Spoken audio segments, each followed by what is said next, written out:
Hello, welcome back, Blackstar1 here, and today I'll be showing off this set. This is the Ilrion Heroica game from, I think, 2012, and I got it, I think, for $7 recently, and it is probably the most expensive of the Heroica games, besides that big box that they had, and it goes for, on average, around $60 used, I think, or something like that, and it's a pretty cool set. So first, we're going to get into the small little figures, and then I'll show off the booklets, and then finally the set and its configurations. Now, the figures in the set are these micro figures, which, or I guess, I don't know what the technical term for these, but the mini figures, as I call them. They're the tiny little guys, and the first one is the Prince. I have the little guide up here to know their names, but this is the Prince. He's pretty cool. He has a nice armor and everything like that, and a little crown on him as well. No back printing, obviously. None of these guys have it, but these guys are still pretty cool. Next up, we have the Wizard, and he's a pretty cool little guy as well. He has all red robes and everything, and he has a little emblem on his chest and a little bag. He's pretty cool.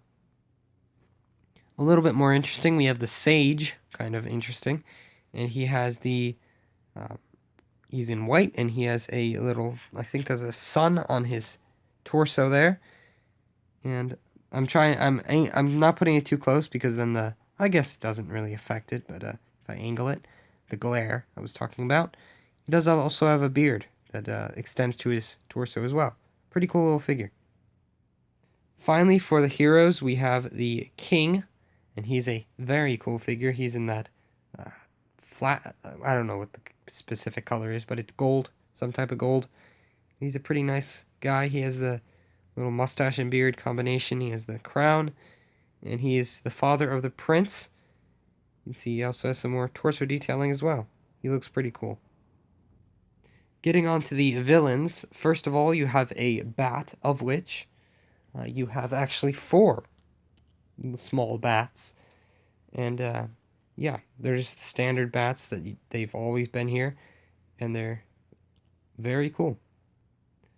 Second, for the villains, we have the zombie, and you get 3 of them, as you can see, 3 zombies, and they are pretty nice. They have very good dental hygiene, and they have chainmail armor on them. Kind of interesting. I'll talk all about their stats and everything in the once we get on to actually how to play the game, but for now, they're pretty cool. Finally, for the actual figures that are not buildable, because there is one buildable figure, we have the Vampire Lord. Pretty cool guy. He has the red eyes and the white face as well, like the pale white face.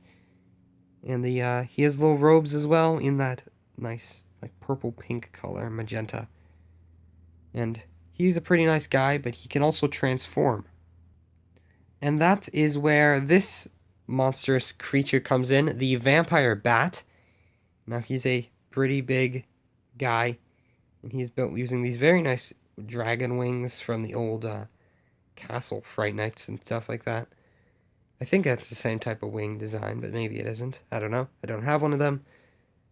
But as you can see, he's pretty cool. He uses a actual camera piece to put all the stuff on. I'm trying to get good lighting here, but I always fail at that.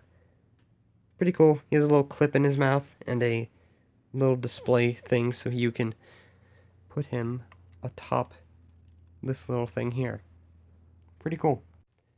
Now, before we get into the actual build, and I guess we will get into it while we're looking at this, I think it's probably important to know the rules of the game. Now, this is just the instruction booklet, and you can see the other games on there. I don't have any. I have a bunch of games, but I don't have any of the other Heroica ones. See the pieces here, and it came with both the rulebook and the layout poster. We'll get into the rulebook first, and I'll talk about all the rules. First of all, you can play with 2 to 3 players, but actually, if you really want to, you can play with 4, and then the games usually last 10 to 20 minutes, but of course, they can last longer if you're messing about. But this is a pretty cool thing. You can see the other Ilrion thing, the same as on the poster. And yeah, So first of all, you can see all the stuff. The store, which I will show right now. Might as well get the stuff over here. The store, which has the gold, and then it would also have a potion here, another green one, and then it has a red one as well, which, as you can see, I just spread out over here, but they'd actually just be probably on this. So, pretty cool. And the store, with the stuff on it, is used to actually buy these weapons, and also sell the weapons if you want a different one. You can hold multiple, though, so that's kind of interesting. But as I was saying, the weapons are all here. You can see there's a bow, there's a staff, there's this thing. I'll get into all of those in a little while, but for now, all you need to know is that you can buy them for 3 gold and you can sell them for 2 gold. So, pretty cool. This is the green potion. This makes you so you can't take damage for 1 turn, and this heals, I don't remember how much, but I think it was like 2 or 3 health. Yeah, 2 health. And you can use them once per game. Not once per player per game, once per game total. Kind of interesting. Next up, we have the hero packs, which are basically just corresponding to each of the 3 heroes that you have. The white, the blue, and the red. And this is kind of like a health bar. Now, they are used to show how much character or health your characters have, and you can lose health by getting damaged by monsters, which I'll get into it in a little while. And that's basically all you need to know. When you lose health, you take the cones off of the corresponding plate here. The next thing up is the coffin, which, as you can see right here, is pretty nice. I'll just move on to it right now, actually, because it makes sense to do it. And yeah, so if you move on to the space with a coffin, you have to search it, and you roll the die to do so. And as you can see, there are multiple different things that can happen. And before I show you what can happen, I should probably familiarize you with the die. This is what it looks like. It has, how many of these? Like 1, I think, or 2 of those.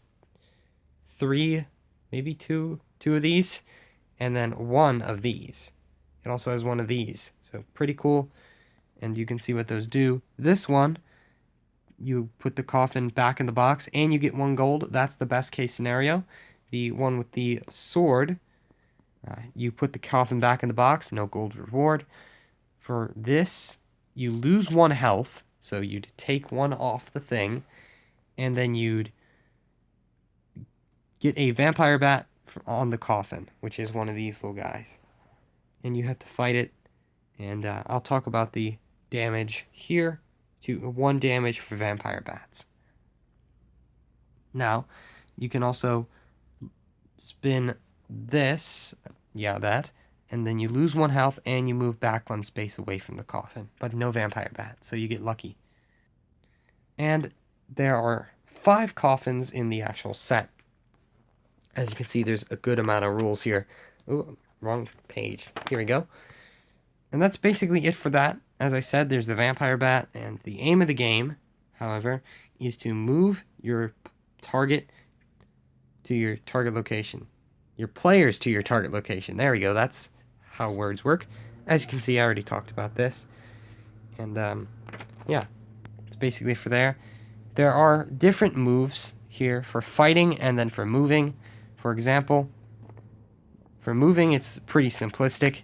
Move 3 spaces if you get 3, move 2 spaces if you get 2, move 1 space if you get 1. For this is actually a bit more complicated, or I guess also move 4 spaces or use your hero's range skill if you get this. But if you get the Heroica shield for fighting, you have to defeat the monster or use your hero's melee skill. For the sword, you have to defeat the monster. You don't lose any health, so that's good. For this one, if you get the skull, you lose health equal to the monster's strength and move back 1 space away from your monster. And then for the skull and sword, or sword and skull, you defeat the monster and lose health equal to the monster's strength, and you move back 1 space. Very complicated, very not easy to understand for beginners probably, but eventually it starts to make sense if you go over it like a dozen times in your head. Speaking of special skills, which I don't know where it said that, melee skill and range skill, these are them.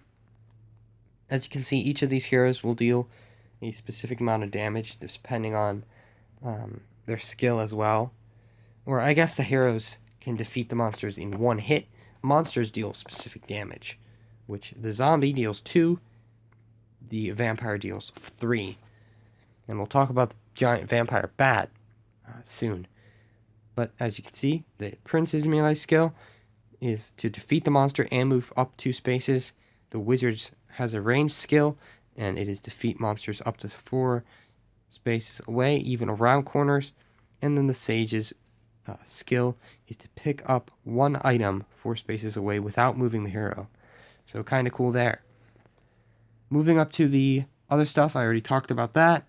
And the health system, coffins as well. And then finally for gold, there are a lot of weapons in the set. There are 6 different ones. And I'll talk about them with them right here so you can kind of see. Now each of them costs 3 gold, and they each have a unique ability. So I'm going to ramble on for a little while longer. For the axe, you defeat all adjacent monsters if you get this, obviously. And then for the ranged wand, you defeat a monster up to 3 spaces away. For the staff, you restore up to 2 health, which is really good. For the bow, you defeat a monster up to 5 spaces away in a straight line. For the melee skill, you defeat a monster and take 1 gold piece from the store. Pretty useful. And then for a sword, you move 1 space and defeat an adjacent monster. Pretty nice. As I said, 3 gold for 1, sell it for 2. Giant vampire bat, finally here. And the vampire bat has 4 strength, meaning he can hit and wipe out a hero in 1 hit if you get unlucky. But you can see the different rolls here, where if you roll this, you can remove 1 strength from the monster's bar. Obviously, the yellow would be the strength meter, and you can tell it's the monster's bar because it has the little head here. And then removing 1 of those means it can only do 3 damage. If you roll the skeleton, you lose health equal to the monster's current strength and move back 1 space. That's bad. You can die instantly if you get unlucky.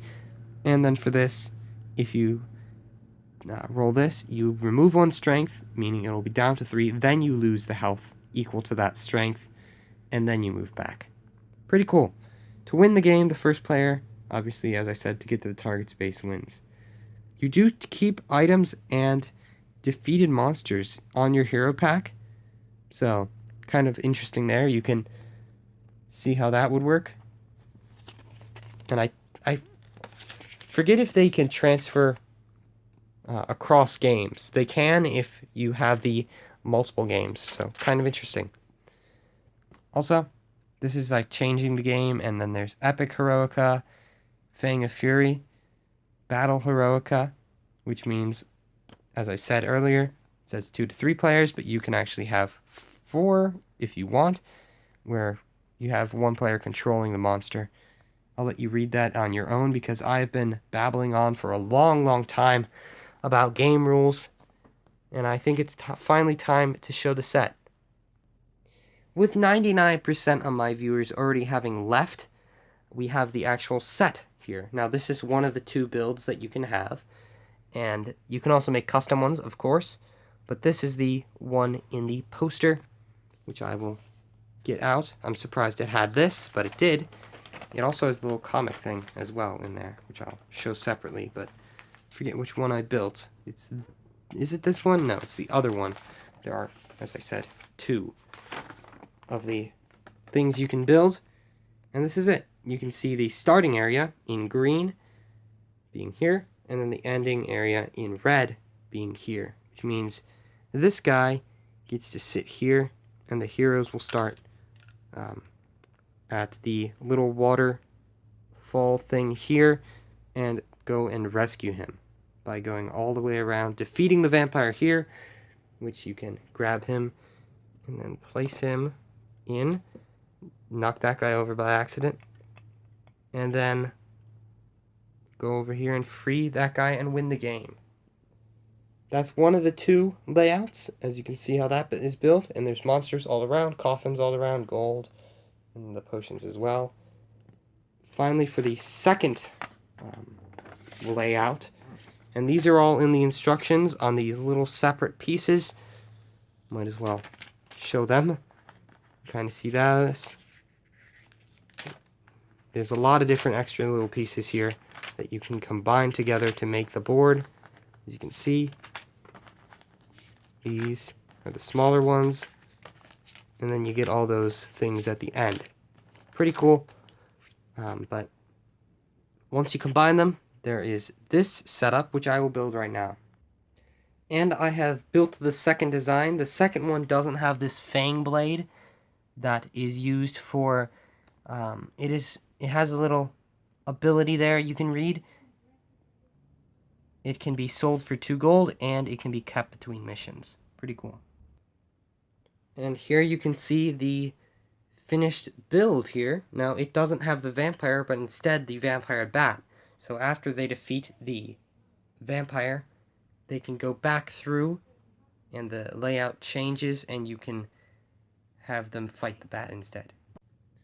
Finally, we will move on from the builds, or I guess not finally move on from the builds, but we will move on to the final build. There we go.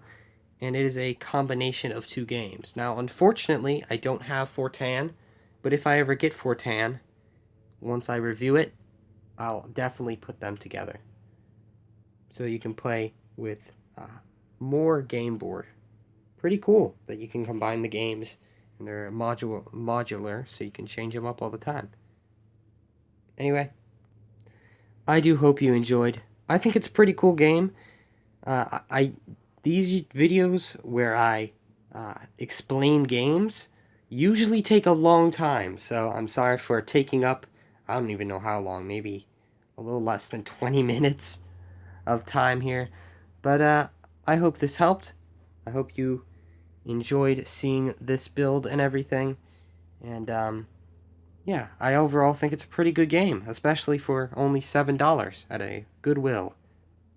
I have a bunch more games like this, so I'll probably be doing them.